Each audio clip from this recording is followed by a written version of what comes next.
जंग छिड़ती है, गोलियां हजारों किलोमीटर दूर चलती हैं, लेकिन असर आपके शहर के सर्राफा बाजार में दिखाई देता है।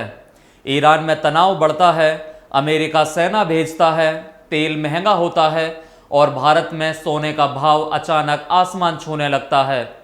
लेकिन जैसे ही दोनों देशों के बीच शांति की खबर आती है, वही सोना कुछ ही दिनों में 10,000, 12,000, यहां तक कि 15,000 रुपए तक सस्ता हो जाता है। आखिर ऐसा क्यों होता है? क्या ईरान भारत को सोना बेचता है? क्या अमेरिका भारत में सोने की कीमत तय करता है? या फिर इसके पीछे दुनिया की अर्थव्यवस्था का ऐसा गणित छिपा है जिसे समझना हर निवेशक और हर आम आदमी के लिए जरूरी है।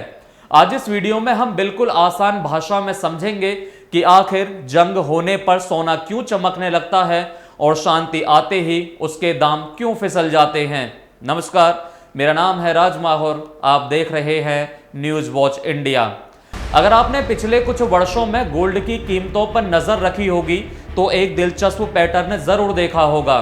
जैसे ही दुनिया में कोई बड़ा युद्ध शुरू होता है या किसी बड़े देश के बीच तनाव बढ़ता है, सोने की कीमतें तेजी से ऊपर भागने लगती हैं। रूस यूक्रेन युद्ध हो, इजराइल हमास संघर्ष हो या हालिया ईरान अमेरिका तनाव, हर बार सोने ने नई ऊंचाइयां छुई। लेकिन जैसे ही हालात सामान्य होने लगते हैं, बातचीत शुरू होती है या युद्ध विराम की उम्मीद बनती है, वही सोना धीरे धीरे सस्ता होने लगता है। हाल ही में भी यही देखने को मिला। ईरान और अमेरिका के बीच तनाव कम होने और शांति समझौते की खबर के बाद भारत में सोने की कीमतों में करीब 15,000 रुपए तक की गिरावट दर्ज की गई। अब सवाल ये उठता है कि आखिर हजारों किलोमीटर दूर होने वाली घटनाएं भारत के ज्वेलरी बाजार को कैसे प्रभावित करती हैं। दरअसल सोना कोई गहना नहीं है, यह दुनिया की सबसे भरोसेमंद संपत्तियों में से एक माना जाता है। अर्थव्यवस्था की भाषा में इसे सेफ हेवन एसेट कहा जाता है, यानी ऐसी संपत्ति जहां संकट के समय लोग अपना पैसा सुरक्षित रखना पसंद करते हैं। इसे एक छोटे से उदाहरण से समझिए। मान लीजिए आपके पास 20 लाख रुपए हैं। अब दुनिया में सब कुछ सामान्य है तो आप शेयर बाजार, म्यूचुअल फंड, बिजनेस या रियल एस्टेट में निवेश कर सकते हैं। लेकिन अगर अचानक दुनिया में युद्ध शुरू हो जाए, शेयर बाजार गिरने लगे, कंपनियों के मुनाफे पर खतरा मंडराने लगे और यह डर पैदा हो जाए कि अर्थव्यवस्था धीमी पड़ सकती है, तब आपकी पहली कोशिश होगी कि आपका पैसा सुरक्षित रहे।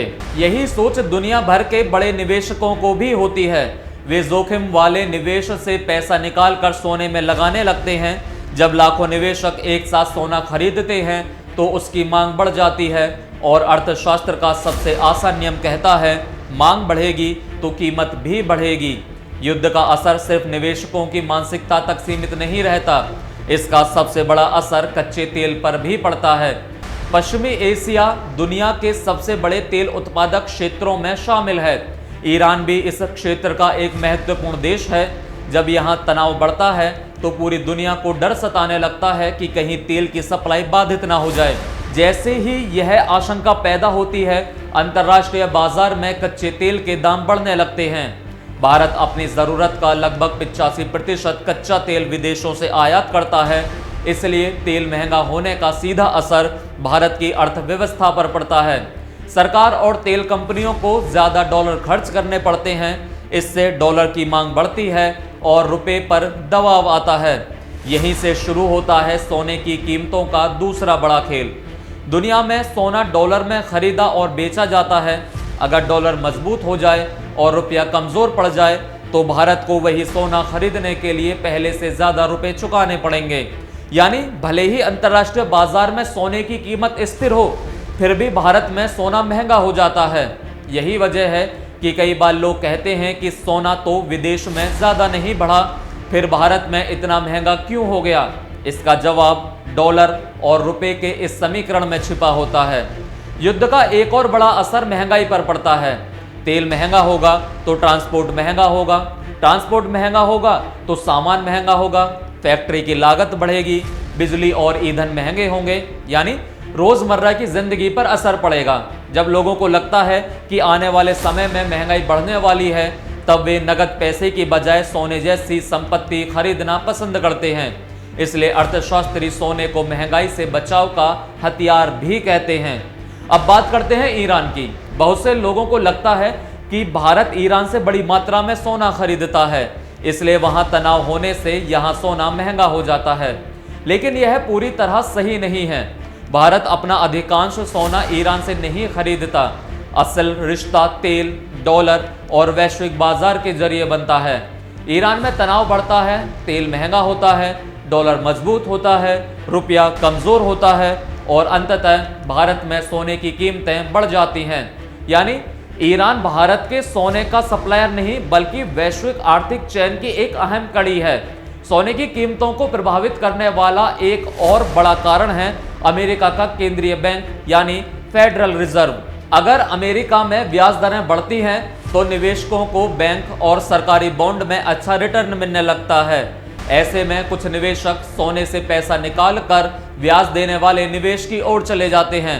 इससे सोने की मांग घटती है और कीमतों पर दबाव आता है। लेकिन जब ब्याज दरें घटने की उम्मीद बनती है तो सोना फिर से आकर्षक निवेश बन जाता है। इसी वजह से पूरी दुनिया की नज़र फेडरल रिजर्व की हर बैठक पर रहती है।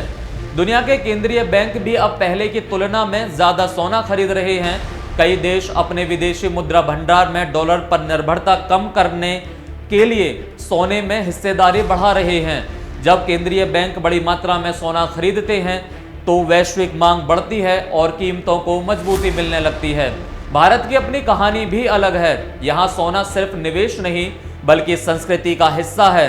शादी ब्याह, धनतेरस, अक्षय तृतीया और दिवाली जैसे अवसरों पर लाखों परिवार सोना खरीदते हैं। अगर उसी समय अंतर्राष्ट्रीय बाजार में भी सोना महंगा हो तो कीमतें और तेजी से बढ़ जाती हैं। सरकार की नीतियां भी इसमें अहम भूमिका निभाती हैं। आयात शुल्क, जीएसटी और मेकिंग चार्ज मिलाकर ग्राहक तक पहुंचने वाली कीमत तय होती है। इसलिए अंतर्राष्ट्रीय भाव और दुकान पर मिलने वाले भाव में अंतर दिखाई देता है। अब सवाल है कि क्या सोना हमेशा महंगा ही रहेगा? जवाब है बिल्कुल नहीं। अगर युद्ध खत्म हो जाए, शांति स्थापित हो जाए, तेल सस्ता हो जाए, रुपया मजबूत हो जाए, अमेरिका में ब्याज दरें ऊंची बनी रहें या निवेशक दोबारा शेयर बाजार की ओर लौट जाएं, तो सोने की कीमतें नीचे आ सकती हैं। हालिया गिरावट इसी का उदाहरण मानी जा रही है, जहां तनाव कम होने के साथ सुरक्षित निवेश की मांग भी कुछ कमजोर पड़ी। यानी सोना केवल एक धातु नहीं है, यह दुनिया के डर, भरोसे और आर्थिक माहौल का आईना है। जब दुनिया घबराती है तो सोना चमकता है और जब दुनिया राहत की सांस लेती है तो सोने की चमक थोड़ी फीकी पड़ जाती है। इसलिए अगली बार जब आप सुने कि कहीं युद्ध शुरू हो गया है या किसी बड़े देश के बीच तनाव बढ़ गया है तो सिर्फ खबर मत देखिए, सर्राफा बाजार के भाव भी देखिए, क्योंकि दोनों का रिश्ता जितना दूर दिखता है उतना है नहीं।